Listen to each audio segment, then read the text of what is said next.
morning. I'm Larry Dixon, and this is a conversation with First Baptist Church. With me today is Mr. Jessie Brown. Jesse. Just Jessie, no Mister. No. Glad to have you with us today, and as everyone knows, we're getting to know people in the congregation that's sitting in the pews. So, got a few questions for you this morning. First, tell me about where you grew up and what was that early life like? Well, thank you, Larry. I was blessed to grow up in the birthplace, the home of aviation, Fairborn, Ohio, Wright Field, just outside Dayton, Ohio.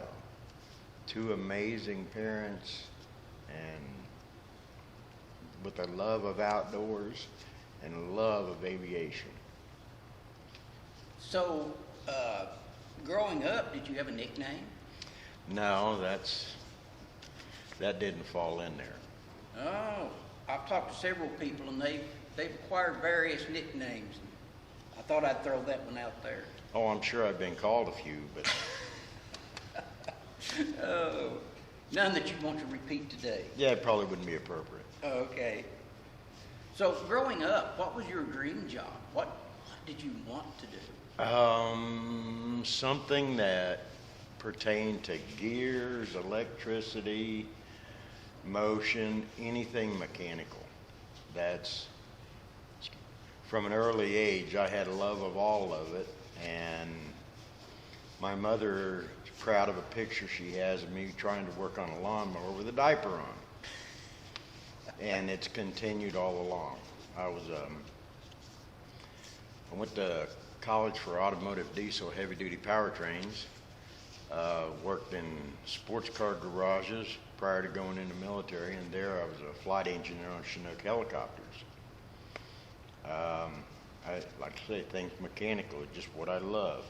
I had a SCCA competition driver's license before I was even 18 years old.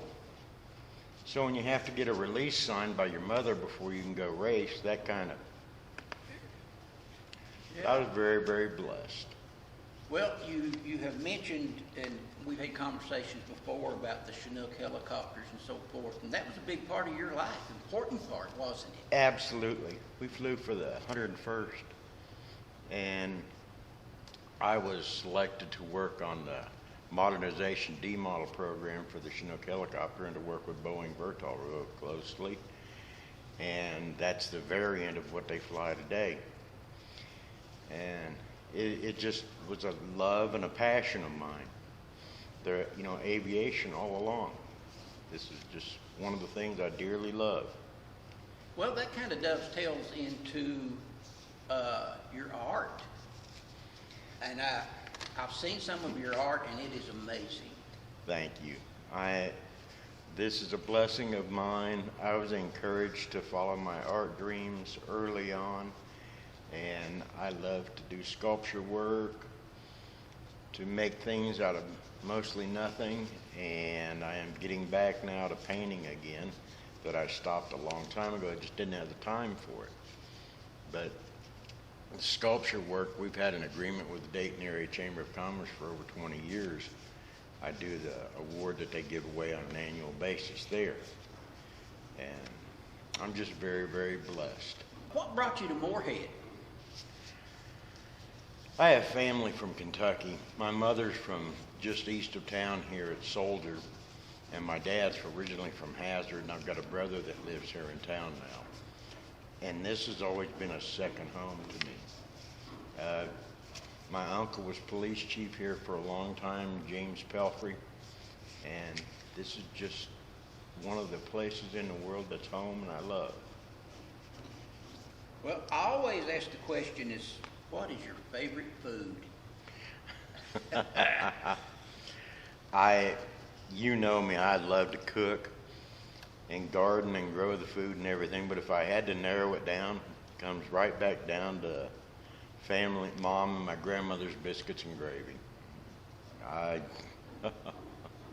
I could eat it several times a day and then I'd be even bigger than I am now. Well, biscuits and gravy is certainly a mountain food. Yes. Absolutely. Other than your artwork, uh, do you have any other hobbies that, I know you mentioned gardening. I love to garden. I've got an incredible garden with a dear friend of mine, and my flower bed at the apartment, the neighbors are all bragging on it, and it's just something I love doing. I've mixed the roses and tomato plants. There's just something about the dirt and the ground and the earth, and just love the outdoors. And Well, I've seen on Facebook, Deborah posts a lot of pictures out of your all's garden, and it is a plentiful garden.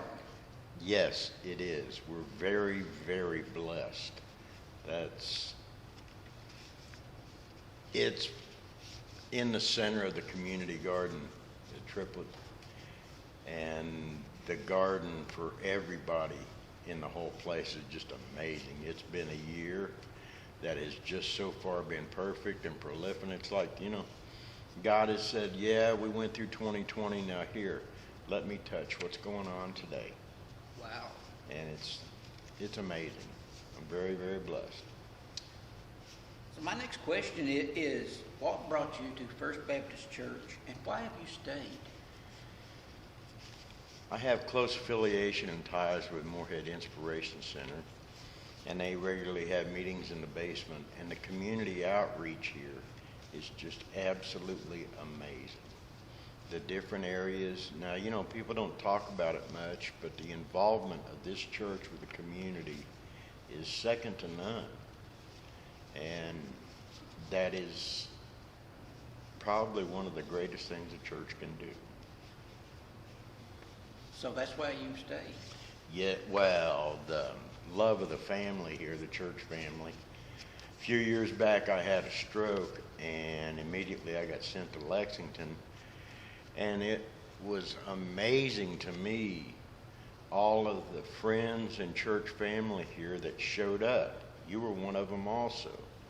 But every day for almost a month that I was in Cardinal Hills in UK, there was somebody from this area that was there to encourage and can we help? Is there anything you need? It just showed the love of the church family here that's second to none. And I am so thankful and so blessed. Well, we're so glad you're here with us. Thank you. Do you have a favorite character in the Bible that you would like to spend a day with? I have a pair of them, and it's kind of strange. One of them is Jonah, and the other one is Job. The lessons there are just amazing, and I just can't help but admire both of them. The adversity and then the way things turned out follow along. I can fully understand why those two, they are important symbols of Christian faith. Absolutely. They Absolutely. sure are. So if you were meeting someone on the street and you were inviting them to First Baptist Church, what would you say to them? Why would they want to come here? Just come see. There are no strangers here. That's, if you talk to enough in this town, I'm sure you're related to or neighbors to somebody here. The diversity of this congregation and church family is just unbelievable. You'll find common ground and you'll fit in just like you were made to be here. I will say, and I'm going to throw this in, there is no us and them. Right. It's we. Right. This is one that we hadn't discussed.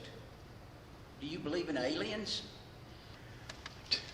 It's really hard to look up in a night sky and see all the stars and know about solar systems and be arrogant enough to think we're all there is.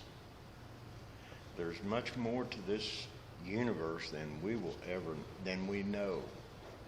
Eventually we may find out, but there is just so much out there. Okay, my last question is, and I posed this ahead of time for you. Can you define your faith in 6 words? I worked on this one. I struggled with it a little bit. And then it came down to knowing and loving God back. I like that. He has loved me and directed and guided me so much and blessed me. I